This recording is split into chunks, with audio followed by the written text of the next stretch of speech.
Quay Health Solutions is a GP federation in North Southwark and covers a registered population of 180,000.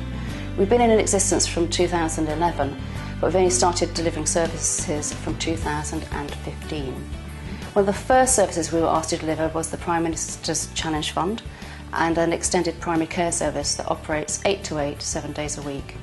As part of that programme, a team of us went to work with the Sustainable Improvement team over 3 two-day workshops. That's how our service improvement, quality improvement journey started. We knew that we wanted to think about how we improved resilience within our general practices, our practice members, and we were particularly focused on delivering the extended primary care service as part of the Prime Minister's Challenge Fund.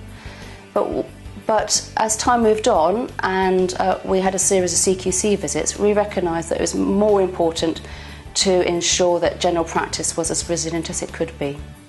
So we started thinking about how we could develop an improvement programme that would give people that work within our member practices, clinicians, frontline staff and managers, the tools and techniques to be able to continually improve.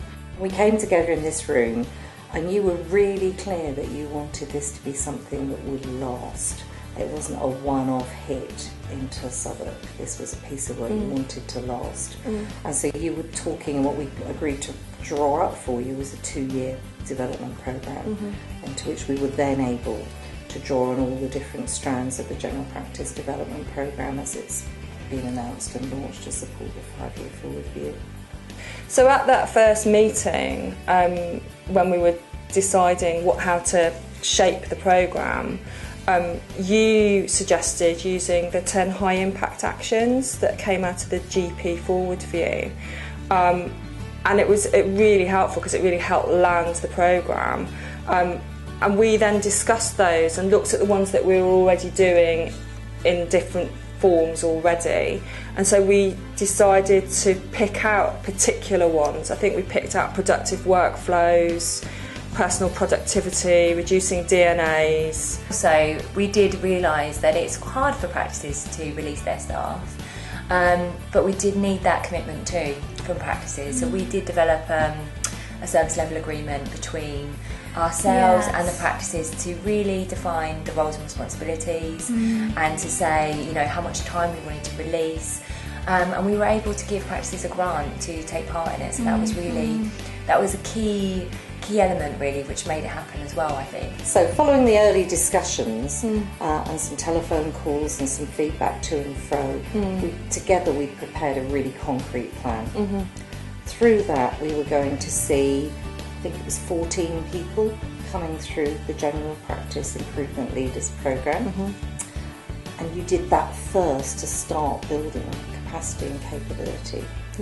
Then we decided we would go on to work through the Learning Collaborative and involve a much broader range of people in learning in action, but drawing on the skills of those improvement leaders. I know when we had our very early conversations about it, you were very clear that you were keen to identify those improvement leaders for them to go through the programme first as sort of the initial sort of training development before we then had the collaborative element of the workshop. So it seemed to me as though you were very clear about the approach and the order in which you felt that would work best in terms of getting those skills in place first and then absolutely, and then working on the collaborative.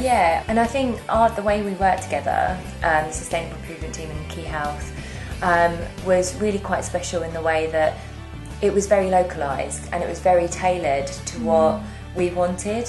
And I think it was through, you know, our conversations, through our discussions that we'd have before or after a learning session, of, you know, a debrief of how it went and what we could do next time, and the constant communication we had in between the learning sessions. I think we were able to give practices a localised approach to quality improvement. So we're doing lots of work with our member practices, and why this is such a fantastic programme to be part of and a highlight of what we're doing at the moment is because it brings so much energy and connection and connects people together, so that not only are the sessions full of energy and learning, but people go and talk to each other afterwards and continue their journey together.